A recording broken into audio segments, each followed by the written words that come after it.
Hello అండి, అందరికీ నమస్తే, గుడ్ మార్నింగ్. నేను మీ శ్రీనివాస్ని.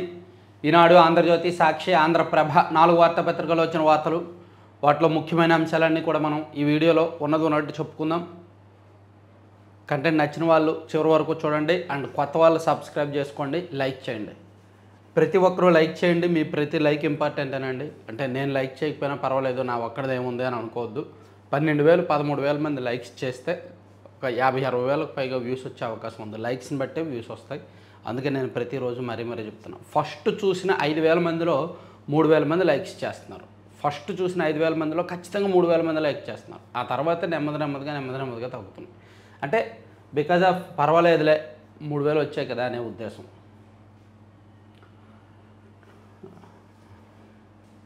ట్రంప్ దెబ్బకు మార్కెట్లు ఢమాల్. నిన్న ఒక్కరోజే 14 లక్షల కోట్ల సంపద పడిపోయిందండి. నిన్న ఒక్కరోజు. ఓవరాల్గా ఈ సంవత్సరం మొదటి నుంచి 45 లక్షల కోట్లు నష్టపోయిందంట ఈ సంవత్సరం. అంటే ట్రంప్ అధ్యక్షుడిగా బాధ్యతలు చేపట్టిన తర్వాత నుంచి. ప్రపంచ స్టాక్ మార్కెట్లకు ట్రంప్ దెబ్బ భారీగా తగిలింది. మదుపరులకు మరొక బ్లాక్ మండే నమోదైంది. ఈ ప్రభావంతో దేశీయ మార్కెట్లు కుదేలయ్యాయి. సూచీలు, షేర్ల ధరలు అనూహ్య రీతిలో కుప్పకూలాయి. ఒక్క రోజులోనే మదుపరుల సంపద 14 లక్షల కోట్ల మేర ఆవిరైంది. గత 10 నెలల్లోనే ఒకరోజు భారీ నష్టం ఇది. కొంతకాలంగా మన స్టాక్ మార్కెట్లు దిద్దుబాటులో ఉన్న విషయం తెలిసిందే. మార్చి ఆఖరి వారంలో కాస్త కోలుకున్నా మళ్ళీ భారీగా నష్టపోతున్నాయి. అమెరికా అధ్యక్షుడు ట్రంప్ వివిధ దేశాల ఉత్పత్తులపై సుంకాలు విధించడం, దానికి ప్రతిగా చైనా, ఐరోపా దేశాలు ప్రతీకార సుంకాలు విధించడంతో వాణిజ్య యుద్ధం జరుగుతోంది ప్రస్తుతానికి ప్రపంచ దేశాల మధ్య. ఈ యుద్ధంలో స్టాక్ మార్కెట్లు ట్రేడ్ అటు ఇటు ఎక్స్పోర్ట్స్ ఇంపోర్ట్స్ మొత్తం అల్లకల్లోలం అవుతున్నాయి. కాబట్టి ఈ షేర్లు కూడా పడిపోతున్నాయి అన్నమాట. ఇది ఆల్మోస్ట్ అన్ని పత్రికల్లో రాశారు. మహాపతనం అని ఆంధ్రజ్యోతిలో దాన్నే బ్యానర్లో తీసుకున్నారు. ట్రంప్ ప్రతీకార సుంకాల ప్రభావంతో ప్రపంచ మార్కెట్లు ఢమాల్. వాల్ స్ట్రీట్ నుంచి దలాల్ స్ట్రీట్ దాకా రక్తపాతమే. ఓ దశలో 5% పతనమైన భారత్ సూచీలు. ఇంట్రాడేలో సెన్సెక్స్ 3,939 పాయింట్ల పతనం. 2,226 పాయింట్ల నష్టంతో 73,137 వద్ద క్లోజ్. అదే బాటలో నిఫ్టీ 742.85 పాయింట్ల నష్టం. క్షణాల్లో 20 లక్షల కోట్ల సంపద ఆవిరి. ట్రేడింగ్ ముగిసేసరికి 14 లక్షల కోట్లకు నష్టం. భారీగా నష్టపోయిన ప్రపంచ స్టాక్ మార్కెట్లను ఇచ్చారు.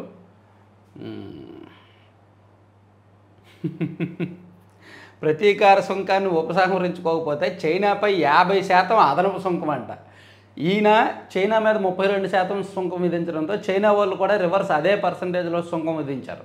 దాంతో మేము 50% వేస్తామని చెప్పి ట్రంప్ హెచ్చరించాడు. ఏమనుకుంటున్నాడో ఆయన. సంపాదించుకున్నాడు, సొంతంగా ఆయనకు బోల్డెన్ ఆస్తులు ఉన్నాయి, ఆయన కుబేరుడు. ఇంకా దేశాలతో ఆడుకుంటున్నాడు, అమెరికాతో ఆడుకుంటున్నాడు, ఇతర దేశాలతో కూడా ఆడుకుంటున్నాడు, అమెరికా ప్రజలతో ఆడుకుంటున్నాడు. పిచ్చోడి చేతిలో రాయి ఉన్నట్టుంది. అది అమెరికాకే తగులుతుంది గట్టిగా. మొత్తం వెళ్ళి అమెరికా అక్కడ ప్రజలకే తగులుతుంది. అది అమెరికన్లు కూడా గ్రహించారు. సో ఇది ఆంధ్రజ్యోతిలో ఇట్లా ఇచ్చారండి. నిన్న ఒక్కరోజు ఏ విధంగా స్టాక్ మార్కెట్లు పతనమయ్యాయి అనేది. మరి మన ఈ మాయాబజార్ పత్రికలో కూడా అదే. ట్రంప్ ట్రేడ్ వార్, ఆపై మాంద్యం భయాలు, మార్కెట్లు భగభగ. ఒకే రోజు మన ఇన్వెస్టర్ల సంపద 14 లక్షల కోట్లు ఆవిరి. ప్రపంచవ్యాప్తంగా రెడ్ సిగ్నల్. ఆసియా మార్కెట్ల అతలాకుతలం. భారత స్టాక్ మార్కెట్లు సైతం 3% వరకు క్షీణత. 4,000 పాయింట్లు పడి దాదాపు సగం కోలుకున్న సెన్సెక్స్. చమురు, బంగారం ధరలు కూడా భారీగా పతనం.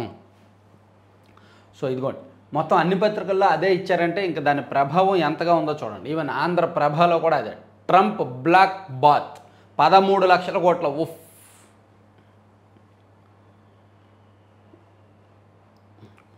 చలిచేమల చేత చిక్కే ట్రంప్. చిన్న దేశాలన్నీ కలిసి అమెరికాను కట్టడి చేసే పరిస్థితి. ప్రపంచవ్యాప్తంగా అమెరికా ఇక ఒంటరి అయ్యే ప్రమాదం. మరి ఈ ప్రభావం గట్టిగానే ఉంటుంది. మొత్తం అమెరికాతో అందరూ ట్రేడ్ నిలిపేస్తే, అమెరికాకు మొత్తం అందరూ ఎక్స్పోర్ట్స్ నిలిపేస్తే అప్పుడు ఉంటుంది అమెరికన్లకు అసలైన విషయం ఏంటనేది. అదే చేసినా ఆశ్చర్యపోక్కర్లా. అమెరికాకు మేమేం పంపించాం, అమెరికా తప్ప మేము మిగిలిన దేశాలందరం మేము ఎక్స్పోర్ట్స్ ఇంపోర్ట్స్ చేసుకుంటామంటే అప్పుడు ఆల్రెడీ అమెరికా WHO నుంచి బయటకు వచ్చేసింది, మాకు అవసరం లేదు WHO అని. అలాగే WTO వరల్డ్ ట్రేడ్ ఆర్గనైజేషన్ నుంచి కూడా బయటకు వచ్చేసింది అనుకుంటా ఆల్రెడీ. సో ఇంకా వాళ్ళ ఇష్టం అనమాట, వాళ్ళని వదిలేయచ్చు, వాళ్ళు ఒంటరిగా ఏం చేసుకుంటారో చేసుకోవచ్చు. ఇంకా మిగిలిన దేశాలు అదే పరిస్థితికి వస్తున్నాయి. ట్రంప్ దారిలోకి రాకపోతే కనుక అమెరికాను వదిలేసి మన బిజినెస్ మనం చేసుకుందామని. సో అన్ని పత్రికల్లో అదే వేశారు. తర్వాత వంట గ్యాస్ సిలిండర్ ధర 50 రూపాయలు పెంచారండి. వంట గ్యాస్ సిలిండర్ ధరను చమురు సరఫరా కంపెనీలు రూ. 50 చొప్పున పెంచినట్టు కేంద్ర చమురు శాఖ మంత్రి హర్దీప్ సింగ్ పురి సోమవారం వెల్లడించారు. అయితే అలాగే పెట్రోలు డీజిల్ ధరలు కూడా లీటర్కు 2 రూపాయలు పెంచారు. ఈ పెంపు కంపెనీలే భరిస్తాయి, సామాన్య ప్రజల మీద పడవు అని కూడా కేంద్ర మంత్రి ప్రకటించారు. సో సామాన్య ప్రజల మీద పడవు, ఆ లీటర్ 2 రూపాయల పెంపు అనేది కంపెనీలు భరిస్తాయని ఇచ్చారు. ఇక అత్యంత కీలకమైన విషయం ఏంటంటే, నిన్న సీఎం చంద్రబాబు నాయుడు గారు వైద్యారోగ్య శాఖ మీద రివ్యూ చేశారు. లాస్ట్ టైం రివ్యూ చేసినప్పుడు ఏదైతే చెప్పారో, ప్రతి నియోజకవర్గంలో సూపర్ స్పెషాలిటీ మల్టీ స్పెషాలిటీ ఆసుపత్రి నిర్మిస్తాము, 100 నుంచి 300 పడుకల ఆసుపత్రి నిర్మిస్తాము ప్రతి నియోజకవర్గంలో. ఆల్రెడీ ఒక 70-75 నియోజకవర్గాల్లో ఉన్నాయి, మిగిలిన నియోజకవర్గాల్లో కడతాము అని ఏదైతే చెప్పారో దాన్నే నిన్న పునరుద్ఘాటిస్తూ వైద్యారోగ్య శాఖ పరిస్థితి మీద PowerPoint ప్రజెంటేషన్ ఇచ్చారన్నమాట. ఆరోగ్య భాగ్యం, ప్రతి నియోజకవర్గ కేంద్రంలో సూపర్ స్పెషాలిటీ ఆసుపత్రి, అమరావతిలో మెగా గ్లోబల్ మెడిసిటీ ప్రాజెక్టు, రాష్ట్రమంతా డిజిటల్ హెల్త్ నర్వ్ సెంటర్లు, మొబైల్ వాహనాలతో ఇంటి దగ్గరే 20-25 రకాల వైద్య సేవలు ముఖ్యమంత్రి చంద్రబాబు వెల్లడి. ప్రతి శాసనసభ నియోజకవర్గ కేంద్రంలోనూ ప్రభుత్వ ప్రైవేటు భాగస్వామ్య విధానంలో కనీసం 100 నుంచి 300 పడకల మల్టీ స్పెషాలిటీ లేదా సూపర్ స్పెషాలిటీ ఆసుపత్రులు ఏర్పాటు చేస్తామని ముఖ్యమంత్రి చంద్రబాబు తెలిపారు. ప్రస్తుతం 70 నియోజకవర్గాల్లో ఉన్నాయి కాబట్టి మిగిలిన 105 చోట్ల ప్రాధాన్య క్రమంలో ఏర్పాటు చేస్తారని చెప్పారన్నమాట. అలాగే వైద్యారోగ్య శాఖ విషయంలో కొన్ని రోగాలు రిపీటెడ్గా వస్తున్నాయి, కొన్ని ప్రాంతాల్లో కొన్ని వ్యాధులు రిపీటెడ్గా వస్తున్నాయి, దీనికి మనం కట్టడి చేయాలి అని చెప్పి ఆయన ఒక PowerPoint ప్రజెంటేషన్ ఇచ్చి ఎక్కడెక్కడ ఎటువంటి చర్యలు తీసుకోవాలనేది చెప్పారు. చాలాసేపు ఆ రివ్యూ జరిగిందంట. ఇదిగోండి PowerPoint ప్రజెంటేషన్. విలేకరుల సమావేశంలో PowerPoint ప్రజెంటేషన్ ఇస్తున్న సీఎం చంద్రబాబు. ప్రతి వ్యాధికి ఒక్కో సలహాదారు, ప్రత్యేకాధికారి. ప్రజల్ని ప్రధానంగా వేధిస్తున్న 10 వ్యాధుల్లో ప్రతిదానికి దేశ విదేశాల్లో నిపుణులైన ప్రముఖుల్ని సలహాదారులుగా నియమిస్తామని, ప్రభుత్వ ఆసుపత్రుల్లో పనిచేస్తున్న అత్యుత్తమ వైద్యుల్ని ఇన్ఛార్జిగా నియమిస్తామని తెలిపారు. క్యాన్సర్కు నోరి దత్తాత్రేయుడిని సలహాదారుగా పెట్టినట్టే ప్రతి వ్యాధికి ఒకరిని నియమిస్తాం. వారి ఆధ్వర్యంలో కమిటీలు ఉంటాయి. ఆయా వ్యాధుల నివారణ పర్యవేక్షణకు వారు వ్యూహాలు రూపొందిస్తారు అని సీఎం తెలిపారు. ఇవన్నీ ఆన్ పేపర్ ఉంటాయిలే, ఫీల్డ్లో జరగవు ఇవన్నీ. ఆన్ పేపర్ మాత్రం ఉంటాయి. ఒక సలహాదారుడు ఉంటాడు, వాళ్ళ పని వాళ్ళు చేస్తారు, షో చేస్తారు, ఫీల్డ్లో మాత్రం జరగదు. అంటే పచ్చిగా టు బి ఫ్యాక్ట్ చెప్తున్నా. ఎందుకంటే ఒక జిల్లాలో డయేరియా వ్యాధులు వస్తాయి, డయేరియా కేసులు వస్తాయి. వరుసగా ఒక 50-60 మందికి వచ్చాయనుకుందాం. ఆ జిల్లా అధికారులు అందరూ ఏం చేస్తారు, భయంతో 50 మందికి వచ్చినా 10 మందికో 15 మందికో వచ్చినట్టు పైకి రిపోర్ట్ పంపిస్తారు. వాళ్ళు దాని మీదే రివ్యూ చేస్తారు, దాని గురించి మాట్లాడతారు తప్ప ఫీల్డ్ లెవెల్లో ఎక్కువ మందికి, ఎందుకంటే ఎక్కువ మందికి వచ్చినట్టు చూపిస్తే ఆ ప్రభావం మీడియాలో హైలైట్ అయితే ప్రభుత్వం పరుగు పోద్ది. సో వాళ్ళు దాయాలని చూస్తారు. అదే కాదు, ఎక్కడ ఎటువంటి ఏం వ్యాధులు వచ్చినా, ఫర్ ఎగ్జాంపుల్ రేపు పొద్దున వర్షాకాలంలో డెంగ్యూ ఫీవర్స్ రావచ్చు, అప్పుడు కూడా అంతే. ఒక గ్రామంలో 10 మందికి వచ్చాయనుకోండి, ఒకరికో ఇద్దరికో వచ్చాయనే చూపిస్తారు, లెక్కలు దాస్తారు. ఎందుకంటే వాళ్ళ భయం వాళ్ళది, ప్రభుత్వం పరుగు పోద్దేమో, మీడియా వాళ్ళు తెగ రాసేస్తారేమో, హైలైట్ చేసేస్తారేమోనని. సో అందుకని ఇవన్నీ కూడా మాటలు చెప్పుకోవడానికి మాత్రమే. ఆన్ పేపర్ ఉంటాయి, మాటలు ఉంటాయి, అనుకూల పత్రికల్లో భజనలు ఉంటాయి, కానీ ఫీల్డ్లో మాత్రం జరగాల్సినవి జరుగుతూనే ఉంటాయి, రావాల్సినవి వస్తూనే ఉంటాయి. అంటే ఇలా అన్నానని ఏమో అనుకోవద్దు, చెప్తున్నా. రాజధాని నిర్మాణానికి 4,285 కోట్ల విడుదల. రాజధాని అమరావతి నిర్మాణం కోసం ప్రపంచ బ్యాంకు ADB రుణం నుంచి 25% నిధులను కేంద్రం విడుదల చేసింది. ఈ 2 బ్యాంకులు కలిపి రుణం ఇచ్చేందుకు CRDAతో ఒప్పందం చేసుకున్న విషయం తెలిసిందే. తొలి విడత సొమ్ముకు తన వాటా 750 కోట్లు కలిపి కేంద్రం మొత్తం మీద 4,285 కోట్లు విడుదల చేసిందనమాట. తర్వాత మన్యంలో అడవి తల్లి బాట, 1000 కోట్లతో రోడ్లు. గత ప్రభుత్వం 5 ఏళ్లలో వెచ్చించింది 92 కోట్లే. ఉప ముఖ్యమంత్రి పవన్ కళ్యాణ్. అల్లూరు సీతారామరాజు జిల్లా ప్లస్ పార్వతీపురం మన్యం జిల్లా మొత్తం మీద మన్యం ప్రాంతాల్లో రాష్ట్ర వ్యాప్తంగా 1000 కోట్లతో రహదారులు నిర్మిస్తాము అని చెప్పి ఉప ముఖ్యమంత్రి పవన్ కళ్యాణ్ గారు చెప్పారు. గత ప్రభుత్వం అంట 5 సంవత్సరాల్లో కలిపి కేవలం మన్యం గిరిజన గ్రామాల్లో రోడ్ల నిర్మాణానికి 92 కోట్లే ఖర్చు చేసిందంట. 5 ఏళ్ళు కలిపి. ఈ ప్రభుత్వం ఈ ఒక్క ఫైనాన్షియల్ ఇయర్లోనే 1005 కోట్లతో రోడ్ల పనులు ప్రారంభిస్తున్నారంట. దాని పేరు అడవి తల్లి బాట. అవి నిన్న అఫీషియల్గా ఉప ముఖ్యమంత్రి పవన్ కళ్యాణ్ గారు ప్రారంభించారన్నమాట. కూటమికి మన్యంలో ఓట్లు రాలేదు. మాకు తన మన భేదం లేదు. ఎవరు ఏ పార్టీ వారైనా అభివృద్ధికి అడ్డంకి కాకూడదని అనుకున్నాం.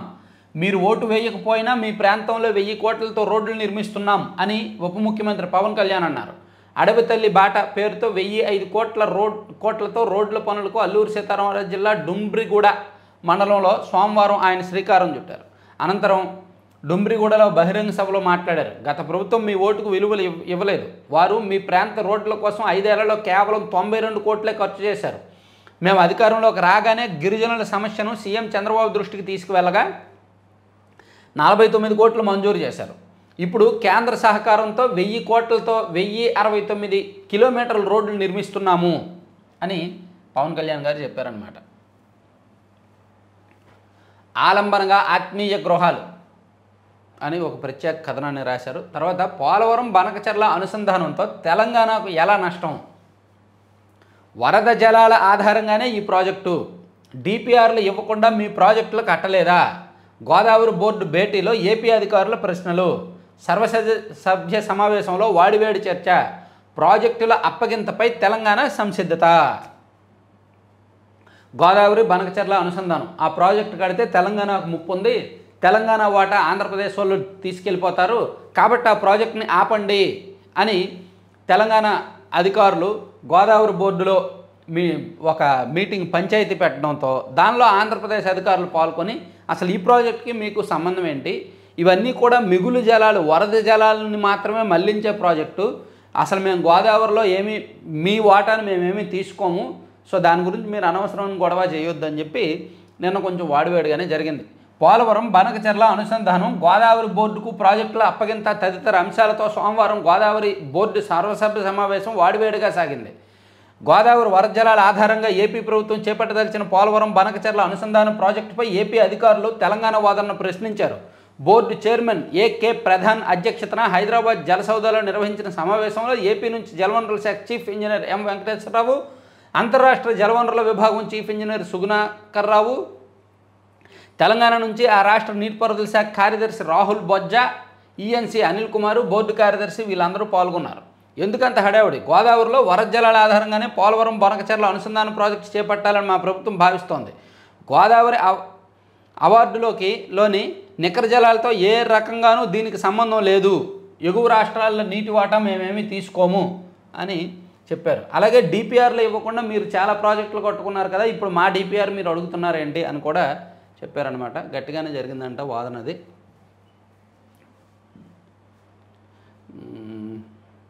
రాష్ట్ర వ్యాప్తంగా జిల్లా జడ్జీలను బదిలీ చేశారండి చాలా చోట్ల.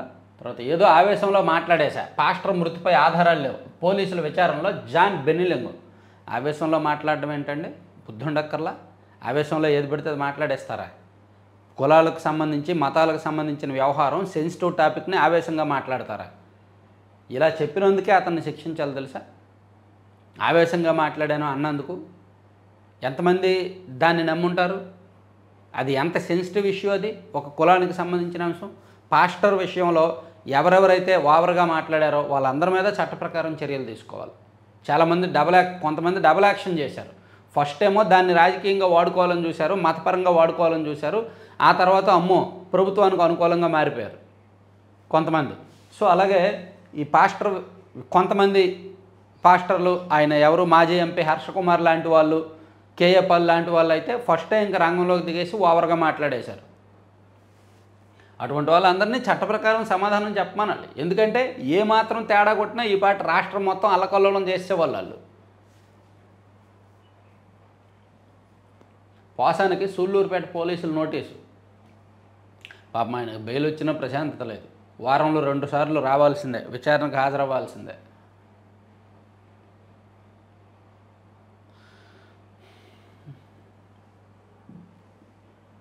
భద్రాద్రిలో వైభవంగా శ్రీరామ పట్టాభిషేకం. ఒంటిమిట్టను మేటి పుణ్యక్షేత్రంగా తీర్చిదిద్దుతాం. మంత్రి ఆనం రామనారాయణ రెడ్డి. మద్యం కేసు దర్యాప్తునకు మిథున్ రెడ్డి పూర్తిగా సహకరించాలి. ఆయన ముందస్తు బెయిల్ కేసులో సుప్రీంకోర్టు ఆదేశం. ఏపీ ప్రభుత్వానికి నోటీసులు, కౌంటర్ దాఖలు చేయాలని నిర్దేశం. ఎలాగైతేనేమి మిథున్ రెడ్డికి మధ్యంతర బెయిల్ ఇచ్చింది కోర్టు. మధ్యంతర బెయిల్ ఇచ్చి ఏపీ పోలీసులకు నోటీసులు ఇచ్చింది. ఏమయ్యా మీ వాదన ఏంటి చెప్పండి అని. మధ్యంతర బెయిల్ పూర్తి స్థాయిలో ఇవ్వలేదు, టెంపరీగా మళ్ళీ తదుపరి విచారణ వరకు ఇచ్చిందనమాట. అప్పటి వరకు అరెస్ట్ చేయొద్దని చెప్పింది. 6 ఏళ్ల చిన్నారిపై అఘాయిత్యం.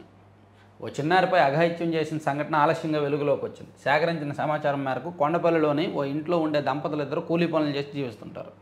ఆదివారం తమ 6 ఏళ్ల బాలికని ఇంటి దగ్గరే వదిలి పనికి వెళ్ళగా ఇంటి పక్కనే ఉండే ఓ వ్యక్తి ఆ చిన్నారిని ఆడిస్తున్నట్టు ఇంట్లోకి వెళ్ళి అఘాయిత్యానికి పాల్పడ్డాడు.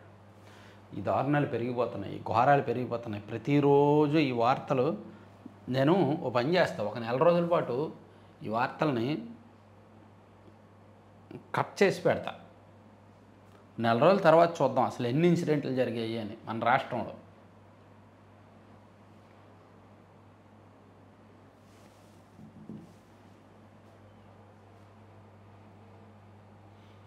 ప్రతిరోజు ఏదో ఒక ఇన్సిడెంట్ జరుగుతుంది తెలుసా. ప్రతిరోజు చాలా దారుణంగా జరుగుతున్నాయి.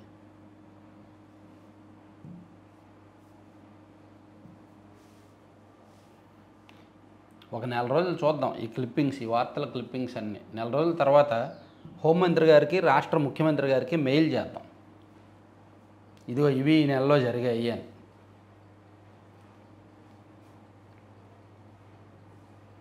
నిన్న చేశాను చూసారా, నిన్న మన 3వ ఛానల్లో ఒక వీడియో చేశా.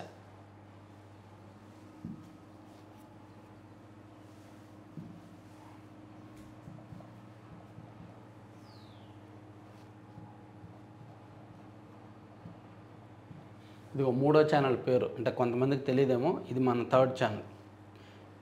నమస్తే అండి. తెలంగాణ రాష్ట్రంలో బీజేపీకి కష్టాలు వచ్చాయి. ఆడవాళ్ళను బతకనివ్వండిరా, తెలుగు రాష్ట్రాల్లో ఇదేం పోయే కాలం అని ఒక వీడియో చేశాను. వీలైతే ఆ వీడియో చూడండి. చట్టాలు కఠినంగా లేవు. చట్టాలు కఠినంగా లేని కారణంగా ఆ చట్టంలో లొసుగుల్ని, లోపాలని వాడుకొని ఎవడికి వాడు రెచ్చిపోతున్నాడు. అందుకే ప్రతిరోజు ఎక్కడో దగ్గర ఈ దారుణమైన ఘటనలు జరుగుతూనే ఉన్నాయి. నాగర్ కర్నూలులో అయితే మరో నిర్భయ ఘటన జరిగింది. కానీ మన తెలుగు రాష్ట్రాల్లో ఇంకా అప్రమత్తత లేదు. నాగర్ కర్నూలులో జరిగింది నిర్భయ ఘటన లాంటిది. అది నిర్భయ, దిశ అలాంటి ఘటన ఎలా ఉందో నాగర్ కర్నూలులో కూడా అంతే. కాకపోతే ఆ మహిళ చనిపోలేదు అంతే. చనిపోతే అలర్ట్ అయ్యే వాళ్ళేమో.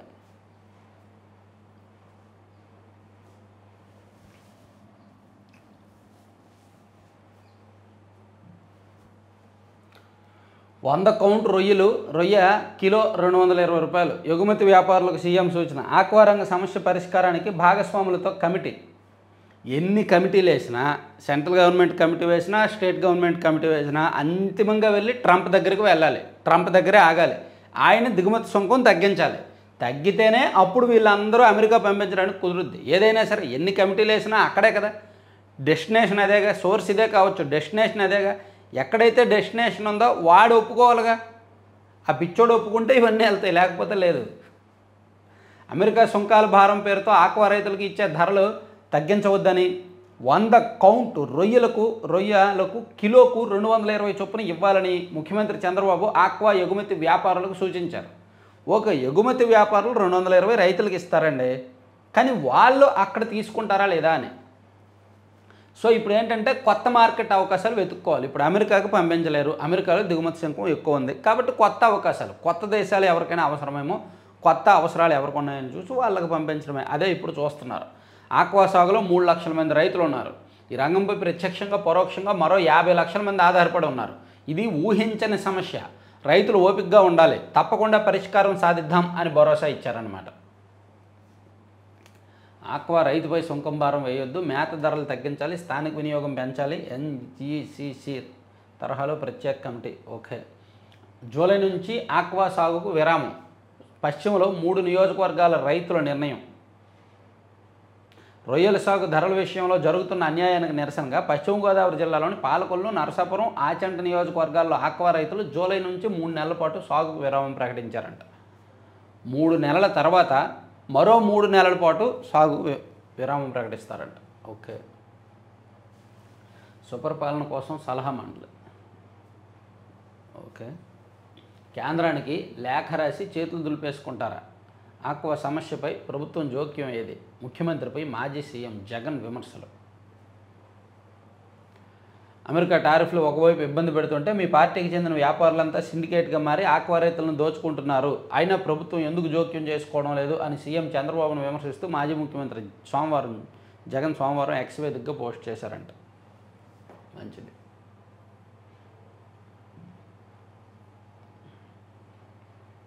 ఇవన్నీ నేషనల్ అంశాలే, మళ్ళీ మాట్లాడదాం. 4 ఏళ్ల యాతన, కూటమితో సాంత్వన. వైకాపా హయాంలో చేసిన పనులకు 18 లక్షలు మంజూరు. కోవిడ్ మృతి చెందిన గుత్తేదారు కుటుంబానికి బాసటగా ప్రభుత్వం. వైసీపీ హయాంలో చేసిన పనులకు గుత్తేదారు కుటుంబానికి 18 లక్షలు ఈ ప్రభుత్వం వచ్చాక ఇచ్చారనమాట. సరే, అది పక్కన పెట్టేసి సాక్షికి మాయాబజార్ పత్రికకు వెళ్దాం. మాయాబజార్లో ఈ పాపం ఎవరిది? పవన్. విశాఖలో డిప్యూటీ సీఎం పర్యటన నేపథ్యంలో కఠిన ట్రాఫిక్ ఆంక్షలు. ఉదయం 7 గంటల నుంచే రోడ్లపై కూటమి నాయకుల హంగామా. 2 గంటల పైగా నిలిచిపోయిన వాహనాలు, ట్రాఫిక్లో చిక్కుకున్న విద్యార్థులు. జేఈఈ మెయిన్స్కు ఆలస్యం. 23 మందిని పరీక్షకు అనుమతించిన నిర్వాహకులు, కన్నీటి పర్యంతమైన పిల్లలు, తల్లిదండ్రులు. ఇదిగోండి, విశాఖలో పరీక్షా కేంద్రం వద్ద విలపిస్తున్న విద్యార్థులు, తల్లిదండ్రులు. అయితే నిన్న రాత్రి దీని మీద పోలీసులు లేదు అసలు ఆ జంక్షన్ మీదుగా కాన్వాయ్ వెళ్ళలేదు, అదంతా కూడా తప్పుడు ప్రచారం, సాధారణంగానే కొంతమంది లేటుగా వెళ్తుంటారు, ఈరోజు కూడా వాళ్ళు లేటుగా వెళ్ళి పోలీసుల మీద అండ్ ప్రభుత్వం మీద పవన్ కళ్యాణ్ గారు కాన్వాయ్ అని చెప్తున్నారు, రీజన్స్ చెప్తున్నారు. కానీ అది వాస్తవం కాదు. వాళ్ళు ఉన్న రూట్ వేరు, కాన్వాయ్ వెళ్ళిన రూట్ వేరు. అందులోకి ఉదయం 8:40 తర్వాతే ఆ ఏరియాకి కాన్వాయ్ వెళ్ళింది అని పోలీసులు ఒక వివరణ ఇచ్చినప్పటికీ, ఏదైనా ఇక్కడ బాధితుల వాదనే సమాజం చూస్తుంది కాబట్టి, వీళ్ళు బాధితులు కాబట్టి, వీళ్ళు చెప్పిన రీజన్గా ఇప్పుడు వ్యాలిడ్ ఉంటుంది కాబట్టి, ఈయన ఏం చెప్పాడు ఈ కుర్రాడు? జేఈఈ రాసి ఉన్నత స్థాయిలో నిలవాలని నా కల. దీనికోసం చాలా కష్టపడ్డా. మా ఇంటి అంటే కంచరపాలెం నుంచి చిన్నముషిడివాడకు ఎంత ట్రాఫిక్ ఉన్నా 30 నుంచి 40 నిమిషాల్లో వెళ్ళిపోవచ్చు. ఎన్ఐడి కొత్త రోడ్డు వచ్చేసరికి చాలా ట్రాఫిక్ ఉంది. అక్కడ నుంచి చిన్నముషిడివాడకు చేరుకోవడానికి 45 నుంచి 50 నిమిషాలు పట్టింది. 2 నిమిషాల ఆలస్యంతో పరీక్ష రాసే అవకాశం కోల్పోయా. నా కళ చెదిరిపోయింది అని చెప్పాడనమాట ఈయన, ఈ కుర్రాడు. 23 మంది అన్నారు. కానీ నిన్న వీడియోలో కానీ ఫోటోలో కానీ ఈ బాలుడును ఈ అబ్బాయి వాళ్ళ అమ్మ వీళ్ళు మాత్రమే మాట్లాడుతున్నారు. మేబీ దానిలో అంతా కూడా సస్పిషియస్, అనుమానాస్పదం, ఏది వాస్తవం ఏంటో తర్వాత ట్రేడ్ వారు చెప్పుకున్నాం. తర్వాత ఆక్వా ఆక్రందన పట్టదా? సీఎం చంద్రబాబును నిలదీసిన వైఎస్ జగన్. ఆల్రెడీ వాళ్ళు మాట్లాడుతున్నారుగా మాస్టారు, వాళ్ళు మాట్లాడుతున్నారుగా. నిన్న ఆక్వా రైతులతోనూ ఎక్స్పోర్టర్స్తోనూ మీటింగ్ పెట్టారుగా గురువు గారు. మీరైతే నేరుగా అమెరికా వెళ్ళి ట్రంప్తో ఏమైనా మాట్లాడతారా? ఇమీడియట్గా అమెరికా స్పెషల్ ఫ్లైట్ వేసుకొని అక్కడ దిగిపోయి ట్రంప్తో మాట్లాడతారా? అవ్వదు కదా. మీకు అదంతా అవ్వాలంటే అక్కడ సిబిఐ అనుమతి ఇవ్వాలి, సిబిఐ కోర్టు అనుమతి ఇవ్వాలి, పాస్పోర్ట్ ఇవ్వాలి, విదేశాలకు వీసా రావాలి, ఆ కేసుల నుంచి ఉపశమనం కావాలి, అన్నీ కావాలి. మీరైనా వెళ్ళలేరుగా, వాళ్ళు వెళ్ళట్లేదు. కొంచెం టైం పడుతుంది, ఆగండి. నిన్నగాక మొన్న వచ్చింది ఆ సమస్య. ఏప్రిల్ 2వ తేదీ 3వ తేదీ నుంచి వచ్చింది. ఇది ఏప్రిల్ 8వ తేదీ. ఇంకొక వారం 10 రోజులు ఆగండి. ఆక్రందన పట్టదా అని ఎలా అంటారు? పట్టింది కాబట్టి మీటింగ్ పెట్టారు. మీటింగ్ పెట్టడం తప్ప ఇంకేం చేయలేరు. ట్రంప్తో వెళ్ళి మాట్లాడలేరు. మీటింగ్ పెట్టగలరు, మహా అయితే కేంద్రంతో సంప్రదింపులు చేయగలరు. అదే చేస్తున్నారు. మీరేమో ఇంట్లో ఉండి హాయిగా ట్వీట్లు చేసి పడేస్తున్నారు. మీకున్న పేపర్లో పెద్ద పెద్ద వార్త రాయించారు. సీఎం చంద్రబాబును నిలదీసిన వైఎస్ జగన్. రైతన్నలు తీవ్ర సంక్షోభంలో ఉంటే నిద్రపోతున్నారా? నిన్న మీటింగ్ పెట్టారుగా. రోజు రోజుకు ధరల పతనం అవుతున్నా స్పందించరా? కేంద్రానికి ఓ లేఖ రాసి చేతులు దులుపుకోవడం సమంజసమేనా? మరి ట్రంప్ అమెరికా వెళ్ళిపోవాలి. అయితే వెళ్ళండి, మీరు అమెరికా వెళ్ళండి రైతులను తీసుకొని. టీడీపీ నేతలు సిండికేట్గా మరి రైతులను దోచుకు తింటున్నారు. అమెరికా టారిఫ్ పేరుతో రైతులను దోచుకు తింటున్న వారిపై కఠిన చర్యలు తీసుకోండి. ఇప్పటికైనా కళ్ళు తెరిచి రొయ్యలకు ధరలు ప్రకటించి ధరల పతనాన్ని అడ్డుకోండి. కూటమి సర్కారు గద్దెనెక్కాక ఏ ఒక్క పంటకు ఏంటి ఇన్ని ట్వీట్లు చేశారా? ఒకే ట్వీట్లో ఇన్ని పాయింట్లు ఉన్నాయా? సొంత పత్రిక ప్రెస్ మీట్ పెడితే 3 పేజీలు వార్త, ట్వీట్ చేస్తే ఇన్ని హెడ్లైన్లు, ఇంత పెద్ద వార్త. అదృష్టం పెట్టుబట్టాలి అలా ఉండాలంటే. జిఎస్డిపిపై ఇన్ని బోగస్ మాటలా బాబు? సీఎం చంద్రబాబుని నిలదీసిన వైఎస్ జగన్. ఎలా నిలదీశారు ఇవన్నీ? ఇక్కడ ఇది నిలదీశారు, ఇది నిలదీశారు. 2 ట్వీట్లు చేశాను నిన్న ఆయన. ఏమో నేనేమో ట్వీట్లు ఫాలో అవ్వలే. 2024-25లో మొదటి 11 నెలల్లో సొంత పన్నులు ఆదాయం పెరుగుదల కేవలం 2.16%. జీఎస్డీపీ ఏకంగా 8.21% ఉంటుందని అంచనా వేయడం సమర్థనీయమైన. రాష్ట్ర విశాల ప్రయోజనాలు విశ్వసనీయతను కాపాడేందుకు అతి అంచనాలు సరిదిద్దుకోండి. అది కేంద్రం రిలీజ్ చేసిన లెక్కలు అవి, రాష్ట్రం రిలీజ్ చేసిన లెక్కలు కాదు. కేంద్ర statistics and programme implementation department వాళ్ళు రిలీజ్ చేశారు. అది గ్యాస్ బండపై 50 వడ్డింపు, హైకోర్టు చెప్పిన సశమీర. కర్నూలు జిల్లా బొమ్మిరెడ్డిపల్లిలో టీడీపీ నేతల అరాచకం. గతేడాది ఎన్నికల తర్వాత వైఎస్ఆర్సీపీ కుటుంబాలపై దాడులు, ఊరు నుంచి 37 మందిని తరిమేసిన టీడీపీ నేతలు. 10 నెలలుగా వీళ్ళంతా అజ్ఞాతంలోనే. హైకోర్టును ఆశ్రయించిన 30 మంది బాధితులు గ్రామంలోకి వెళ్లేలా పోలీసులు, ప్రభుత్వం చర్యలు తీసుకోవాలని హైకోర్టు తీర్పు. పోలీసు బందోబస్తుతో గ్రామానికి చేరుకున్న బాధితులు, అయినా వారిపై టీడీపీ శ్రేణులు రాళ్లదాడంట. ఆరోగ్యశ్రీ ఆగిపోయింది. సమ్మెలో నెట్వర్క్ ఆసుపత్రులు. వైద్యం కోసం పేద మధ్యతరగతి వర్గాలకు తీవ్ర అవస్థలు. సో మొత్తానికి ఆరోగ్యశ్రీని అయితే ఆపేశారు. 3,500 కోట్లకు పైగా బకాయిలు ఉన్నాయంట. మరి ఏం చేస్తారో, ఆ పాపం అయితే ఇద్దరు పంచుకుంటున్నారు. ఏం చేస్తారో చూడాలి. పీపీపీ విధానంలో ఆసుపత్రులు, హాస్పిటల్స్ లేని నియోజకవర్గాల్లో 100 నుంచి 300 పడకలతో ఏర్పాటు. ఇందాక చెప్పుకున్నాం కదా అదే. ఇక అరకు లోయలో అద్భుతం. 21,850 మంది విద్యార్థులతో 108 సూర్య నమస్కారాలు. ప్రపంచ రికార్డు సొంతం. అందాల అరకు లోయలో మహాసూర్య వందనాల్లో స్థానిక గిరిజన విద్యార్థులు సత్తా చాటారు. ప్రపంచ రికార్డు సొంతం చేసుకున్నారు. అరకు లోయ డిగ్రీ కళాశాల మైదానం ఈ ఘట్టానికి వేదికైంది. 5 మండలాల్లో గిరిజన విద్యాలయాలకు చెందిన 21,850 మంది విద్యార్థులు ఉత్సాహంగా సోమవారం 108 సూర్య నమస్కారాలు కార్యక్రమంలో పాల్గొన్నారు. పతంజలి శ్రీనివాస్ యోగాసనాలను ప్రారంభించారు. ఒకే వేదికపై విద్యార్థులు 2 గంటల పాటు నిలబడి 108 సూర్య నమస్కారాలు చేయగా 200 మంది పీడీలు, ఉపాధ్యాయులు పర్యవేక్షించారంట. వావ్, బాగుంది కదా, మంచి విషయం. బంగాళాఖాతంలో అల్పపీడనం, భారీగా జిల్లా జడ్జీలు బదిలీలు. ఎంపీ మిథున్ రెడ్డికి సుప్రీంకోర్టులో ఊరట. ఓకే. హజ్ వేసాలపై సౌదీ నిషేధం. ఆర్సీబీ అదర్హో. ఐపీఎల్ మ్యాచ్లో ముంబైపై 12 పరుగుల తేడాతో విజయం. ముంబై బాగానే ట్రై చేసినట్టున్నారు. 221 కొట్టాల్సింది 209 కొట్టారు. లాస్ట్లో హార్దిక్ పాండ్యా ట్రై చేశాడు కానీ పని అవ్వలేదు. సరే, దీనికి వెళ్తే వంట గ్యాస్ మంట చెప్పుకున్నాం, మహాపతనం ఇది చెప్పుకున్నాం. వెంటాడుతున్న వ్యాధులు. ఏపీలో ప్రజల ఆరోగ్యంపై సమగ్ర సర్వే. 19.78 లక్షల మందికి బీపీ, 11.13 లక్షల మందికి డయాబెటీస్. ఆ రెండు ఉన్నవాళ్ళు 20.78 లక్షల మంది. రెండు కలిపి ఉన్నవాళ్ళు ఎంతమంది? రెండు వేరువేరుగా ఉన్నవాళ్ళు సుమారుగా 30 లక్షల మంది. 2,61,100 మందికి గుండె సమస్యలు. 2 లక్షలకు పైగా క్యాన్సర్, కిడ్నీ రోగులు. 18 ఏళ్ళు దాటిన 2.15 కోట్ల మందికి స్క్రీనింగ్. భవిష్యత్ కార్యాచరణకు సన్నద్ధం. ప్రతి నియోజకవర్గంలో మల్టీ స్పెషాలిటీ హాస్పిటల్. దీని మీద, ఈ విషయం మీద నిన్న సీఎం చంద్రబాబు నాయుడు గారు పవర్ పాయింట్ ప్రజెంటేషన్ ఇచ్చి అంతే చెప్పారన్నమాట లెక్కలు. ఆరోగ్యాంధ్ర లక్ష్యము. అమరావతిలో 200 ఎకరాల్లో మెగా మెడ్సిటీ. ఖతర్ ప్రభుత్వ సహకారంతో ఏర్పాటు. 105 నియోజకవర్గాల్లో మల్టీ స్పెషాలిటీలు.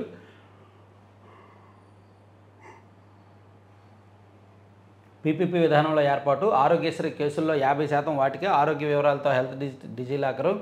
26 నెలల్లో వర్చువల్ ఆసుపత్రులు. జూన్ 15న కుప్పంలో పైలట్ ప్రాజెక్టు.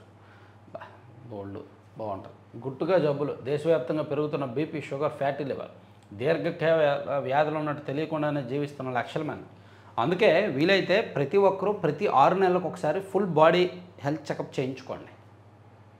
సంవత్సరానికి 2 సార్లు ఖచ్చితంగా ఫుల్ బాడీ చెకప్ చేయించుకోవడం వల్ల, అన్ని రకాల టెస్టులు చేయించుకోవడం వలన మన శరీరంలో ఏమైనా ఉంటే మనకు ముందే తెలుస్తాయి.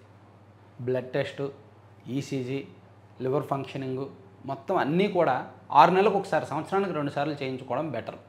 మహా అయితే ఎంత అవుద్ది ఫుల్ బాడీ చెకప్ ప్యాకేజ్? 3,000-4,000 అవుద్ది. సో అది పోయినా మనకేమైనా ఉంటే ముందే తెలుస్తుందిగా. ముందే తెలుసుకుంటే అప్రమత్తం అవ్వచ్చు.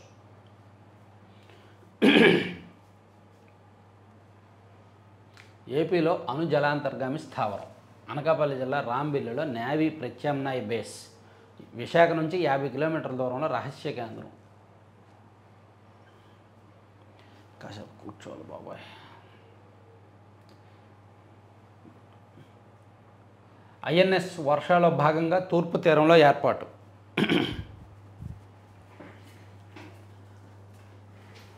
670 హెక్టార్ల భూమి కేటాయించారంటండి. అణు జలాంతర్గాములు యుద్ధ నౌకల కోసం నిర్మాణం చేస్తున్నారంట. ఇక్కడ 12 సబ్మెరైన్లను డాక్ చేసుకునే అవకాశం, భూగర్భ సొరంగాలు, బంకర్లతో ఇన్నర్ ఔటర్ హార్బర్ అని ఒక నమూనా చిత్రాన్ని ఇచ్చారు. ఏపీలో అణు జలాంతర్గామి స్థావరం అంటే నిర్మాణానికి సంబంధించి ఒక ప్రపోజల్, ఒక ప్లానింగ్, అది ఆంధ్రప్రభలో హైలైట్ చేశారు. తర్వాత నిన్న కింద ఈ పవన్ కళ్యాణ్ గారికి సంబంధించి గిరిజన గ్రామాల్లో రోడ్ల నిర్మాణ కార్యక్రమం ఉంది కదా, ఈనాడులో చెప్పుకున్నాం, అదొకటి ఆంధ్రజ్యోతిలో హైలైట్ చేశారు. తర్వాత ఆక్వాపై కమిటీ ఒకటి వేశారు. కొత్త వక్ఫ్ చట్టంపై సత్వర విచారణకు సుప్రీం అంగీకారం, లిస్టింగ్ చేస్తామని చెప్పిన సీజీఐ. కొత్త వక్ఫ్ చట్టం రాజ్యాంగ విరుద్ధం, సమానత్వం, మతాన్ని అనుసరించే స్వేచ్ఛకు భంగం, పిటిషనర్ల ఫిర్యాదు. సో ఇప్పుడు వక్ఫ్ చట్టాన్ని మొన్న ఆల్మోస్ట్ 2 ఉభయ సభల్లో ఆమోదించారు. తర్వాత రాష్ట్రపతి గారు సంతకం చేశారు. అది ఇప్పుడు చట్టం అయిపోయింది, బిల్లు కాస్త. సో దాన్ని వెనక్కి తీసుకోవాలి, దానిలో సవరణలు చేయాలి అని దాని మీద పిటిషన్లు దాఖలయ్యాయి. కాంగ్రెస్ పార్టీ తరఫున కొన్ని పిటిషన్లు, అలాగే ముస్లిం వర్గాల నుంచి కొన్ని పిటిషన్లు దాఖలవడంతో సరే వాటిని రెగ్యులర్గా అయితే ఎక్కువ వాయిదాలు పడి సంవత్సరాలు తినేస్తారు.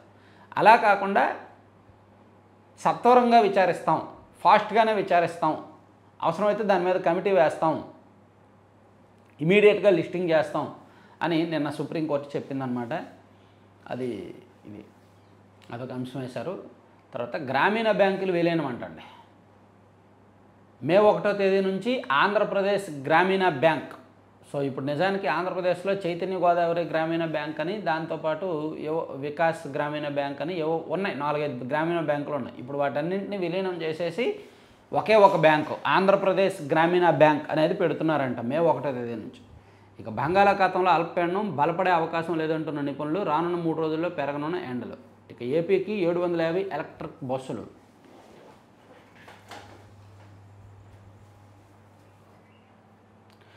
తర్వాత వైసీపీకి పచ్చకామెరల రోగం తగ్గలేదు, అద్దంలో చూసుకుంటే ఎప్పటికీ చంద్రబాబే కనిపించడం బాధాకరం. ప్రజలు చెప్పుతో కొట్టినట్టు తీర్పిచ్చినా నీచపు చేష్టలు మారలేదు. నిజాలు జీర్ణించుకోలేని మీరు ఈ జన్మకు మారని అర్థమైంది. 5 ఏళ్ళు మోదాని సేవలో తరించారు షర్మిల. మోదాని అంటే మోదీ ప్లస్ అదాని. అద్దంలో చూసుకుంటే ఎప్పటికీ వాళ్ళకి చంద్రబాబు గారే కనిపిస్తారంట వైసీపీ వాళ్ళకి. ఎందుకంటే ఇక్కడ వైసీపీకి పట్టిన జబ్బు ఏంటంటే ఎదుట ఎవరు విమర్శించినా వాళ్ళు టీడీపీ వాళ్ళనే అనడం వైసీపీకి పట్టిన జబ్బు.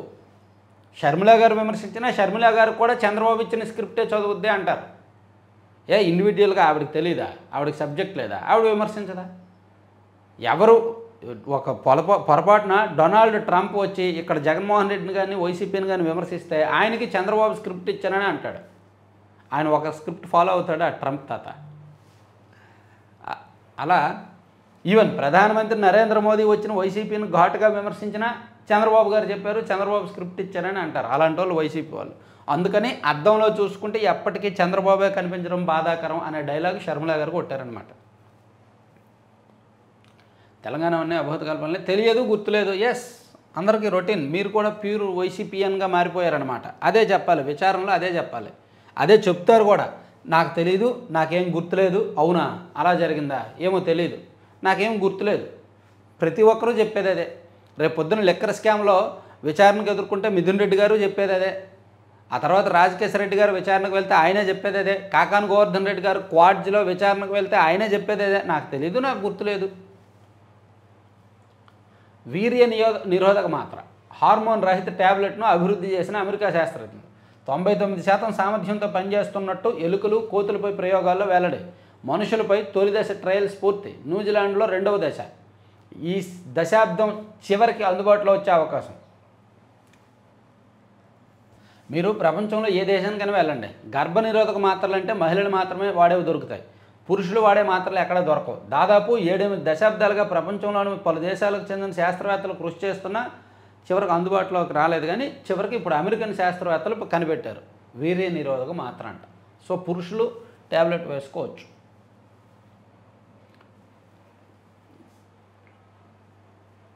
మధ్యలో ఒక గోడ ఏర్పడి వాళ్ళతో అవదన్నమాట. సో అదంతా ఉంటుంది. మహానగరాల్లో ఇలాంటివి మామూలే. మహిళలపై దాడుల పట్ల కర్ణాటక హోంమంత్రి పరమేశ్వర్. మహానగరాల్లో ఇలాంటివి మామూలా? ఇంతకుముందు మా రాష్ట్రంలో రోజా గారు కూడా చెప్పారు, ఏదో 1-2 సంఘటనలు జరుగుతాయి అత్యాచారాలు, దానికే అంత యాగీ చేయాలా అని. అలాగే ఈయన బెంగళూరు నగరంలో మహిళలపై జరుగుతున్న లైంగిక దాడులపై హోంమంత్రి పరమేశ్వరన్ వివాదాస్పద వ్యాఖ్యలు చేశాడు. అర్ధరాత్రి నడిచి వెళ్తున్న అన్న చెల్లెలపై దాడి, ఆ సోదరుపై అత్యాచారం, శుద్ధగుంటపాల్యంలో నడిచి వెళ్తున్న 2 యువతుల పట్ల ఆకతాయిలే అసభ్య ప్రవర్తన గురించి మీడియా ప్రశ్నించగా బెంగళూరు వంటి మహానగరాల్లో ఇలాంటి ఘటనలు సాధారణమని హోంమంత్రి అన్నారు. ఆయన ఇమీడియట్గా రిజైన్ చేయాలి పదవికి. బెంగళూరు లాంటి మహానగరంలో అలాంటి సాధారణమైన ఎలా అంటారు? పోలీస్ పికెట్ పెంచండి, మఫీలో పోలీసులను దించండి. ప్రధాన నగరాల్లో ప్రధాన కూడళ్లలో ప్రధాన రోడ్ల మీద మఫీలో పోలీసులు ఉండాలిగా, పెట్రోలింగ్ వెహికల్స్ తిరగాలిగా. లేదు ఇంజనీరింగో లేదంటే డిగ్రీ చదువుతున్న యువతనే కొంతమందిని మంచి వాళ్ళని, మంచి లక్షణాలు ఉన్న వాళ్ళని సెలెక్ట్ చేయండి. సెలెక్ట్ చేసి వాళ్ళకే నైట్ టైం పార్ట్ టైం ఉద్యోగాలు ఇవ్వండి, వాళ్ళే కాపలా కాస్తారు ఇటువంటి ఘటనలు జరగకుండా. అలా ప్రయోగాత్మకంగా చేయొచ్చుగా. ఇప్పుడు బెంగళూరు నగరంలో స్టూడెంట్స్ ఉన్నారు, ఐటీ ఎంప్లాయీస్ ఉన్నారు. ఆ స్టూడెంట్స్లో కొంతమంది పార్ట్ టైం ఉద్యోగాల కోసం వెతుకుతారు. వాళ్ళకి నైట్ టైం ఇలా కాపలా కాసేలా ఉద్యోగాలు ఇవ్వండి, 2 షిఫ్ట్లో చూడండి. ఒక 100 మందినో 200 మందినో తక్కువ జీతానికి కూడా తీసుకుంటూ వస్తారు, మంచిది కదా. అది సమాజంలో బాధ్యతతో కూడిన ఉద్యోగం కూడా. సో అటువంటి కొత్త ఐడియాలు చేయాలి, కొత్తగా ఆలోచించి ఏదో ఒకటి ఇంప్లిమెంట్ చేయాలి తప్ప మహానగరాలు ఇలాంటి మామూలు తప్పించుకుంటే ఎట్లా? యువతలో మంచి కసిగా మంచి లక్షణాలు ఉన్న వాళ్ళు ఉంటారు. అటువంటి వాళ్ళని ఐడెంటిఫై చేసి వాళ్ళకే రక్షించండి. అరే నగరాన్ని మీరు రక్షించాలరా, నగరాల్లో ఎటువంటి అసాంఘిక శక్తులు లేకుండా మీరే కాపాడాలి అని చెప్పి వాళ్ళకి డ్యూటీలు ఇవ్వచ్చు. అటువంటి కొత్తగా ఆలోచించాలి గవర్నమెంట్లో నడుపుతున్నప్పుడు. సరే, ఆంధ్రజ్యోతి నువ్వు కూడా వెళ్ళిపోమ్మా, సాక్షి నువ్వు కూడా వెళ్ళిపోతాల్లి, ఆంధ్రప్రభ నువ్వు వచ్చావా? డీజిల్ పెంపు చెప్పుకున్నాం, ట్రంప్ చెప్పుకున్నాం, తలసరి ఆదాయం పరుగులు వచ్చే ఏడాది 18,65,704 కోట్ల జిఎస్డిపి లక్ష్యం.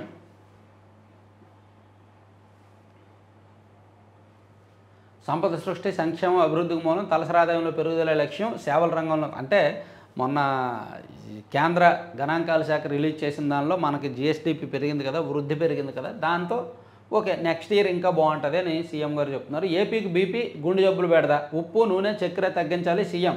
20.78 లక్షల మందికి హైపర్ టెన్షన్, డయాబెటీస్. మహిళల్లోనే హైపర్ టెన్షన్ ఎక్కువ, మహిళల్లోనే ఎక్కువ ఉంటుంది పాపం. వాళ్ళ శరీర నిర్మాణము ప్లస్ తర్వాత వాళ్ళు పిల్లల్ని కన్న తర్వాత వాళ్ళల్లో రకరకాల కొత్త సమస్యలు, కొత్త ఆరోగ్య సమస్యలు రావడం, ఇవన్నీ కూడా ఎక్కువ ఉంటాయి. తూర్పుగోదావరి జిల్లా, విశాఖ, గుంటూరులో గుండె జబ్బులు అధికం. కాకినాడ, విజయనగరం, శ్రీకాకుళం జిల్లాల్లో అత్యధికంగా క్యాన్సర్ గుర్తింపు. ఓకే, డోలీ కష్టాలు ఇక ఉండవు, మారుమూల గ్రామాలకు రోడ్లు వేస్తాం, మంచిది. ఉద్యాన పంటలే ఊపిరిగా, పంటల ఉత్పత్తిలో దేశంలోనే ఏపీ అగ్రస్థానం, 16% వాటాతో రాష్ట్రానికి ప్రథమ స్థానం. 45.57 లక్షల ఎకరాల్లో ఉద్యాన పంటల సాగు, 365.92 లక్షల మెట్రిక్ టన్నుల పండ్ల ఉత్పత్తి. ప్రస్తుత ఏడాది 3.75 లక్షల ఎకరాల్లో సాగు లక్ష్యం. అందుకోసం 500 కోట్లు వ్యయం. పట్టు పరిశ్రమతో పాటు ఆయిల్ పామ్ సాగు వైపు మొగ్గు. రాష్ట్ర వ్యాప్తంగా ఉద్యాన పంటలకు పెరుగుతున్న ప్రాధాన్యత, ఆ దిశగానే ముఖ్యమంత్రి చంద్రబాబు నిర్ణయాలు. ఉద్యాన పంటలకు మంచి డిమాండ్ ఉంటుంది, మంచి రాయితీలు కూడా ఉంటాయన్నమాట. సో ప్రభుత్వాలు అవకాశం కల్పిస్తే, ప్రోత్సహిస్తే, రైతుల్లో అవగాహన కల్పిస్తే ఎక్కువే వస్తాయి. తర్వాత జనగణనలో కులగణన చేపట్టి తీరాలి. దేశవ్యాప్తంగా తెలంగాణ మోడల్ అమలు చేయాలి. అప్పుడే అందరికీ సమానంగా సంక్షేమ ఫలాలు. రిజర్వేషన్లో 50% బారికేడ్లను తొలగిస్తాం. దళితులు, ఓబీసీలు, ఈబీసీలకు న్యాయం చేస్తాం. పాట్నా సంవిధాన్ సురక్ష ర్యాలీలో రాహుల్. ఓకే, కాకాని కోసం ఖాకీల వేట. 10 రోజులుగా అజ్ఞాతంలో మాజీ మంత్రి. ఈ వార్త ఇలా చాలా సిగ్గుపడాలన్నమాట వ్యవస్థ, పోలీస్ వ్యవస్థ. ఒక మాజీ మంత్రి తప్పించుకొని 10 రోజులుగా బయట ఉన్నాడంటే ఆయన తన అనుచరులతో కాంటాక్ట్లో లేకుండానే ఉంటాడా? తన కుటుంబ సభ్యులతో కాంటాక్ట్లో లేకుండానే ఉంటాడా?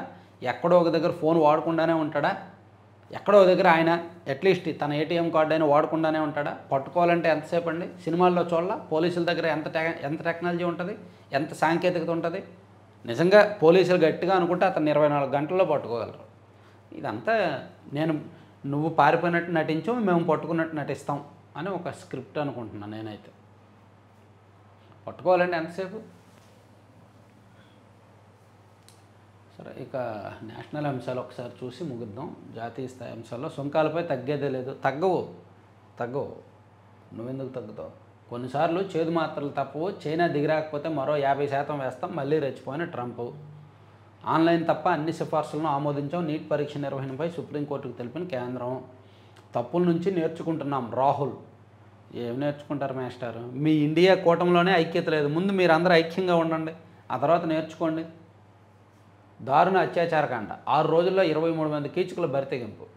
19 ఏళ్ల యువతపై అఘాయిత్యం, వారణాసిలో వెలుగు చూసిన ఘటన. 6 రోజుల్లో 23 మంది కీచకుల బరితెగింపు. 19 ఏళ్ల యువత మీద, 19 సంవత్సరాల యువత మీద అంట గత 6 రోజులుగా 23 మంది అత్యాచారం చేశారంట వారణాసిలో. బా, ఎంత చెత్త అండి, ఎంత దారుణం అండి. అసలు ఆడవాళ్ళని బతకనివ్వట్లేదు. ప్రపంచ వేదికలపై పరస్పర సహకారం, పోర్చుగల్ అధ్యక్షుడు డిసౌజాతో ముర్ము చర్చలు.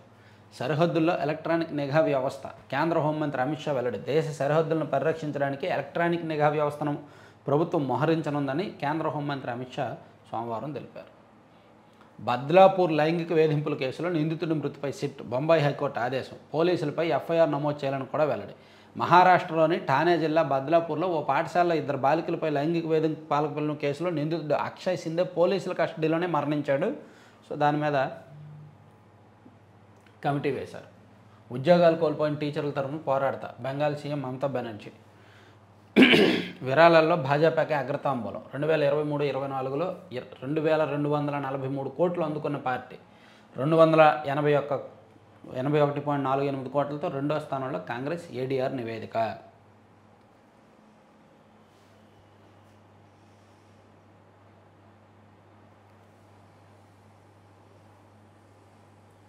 నేడు భారత్కు దుబాయ్ యువరాజు అంట. సో ఇవ్వండి 4 పత్రికల్లో వచ్చిన వార్తాంశాలు. సో మరిన్ని కీలకమైన అంశాలతో నెక్స్ట్ వీడియోలో కలుద్దాం. Thank you.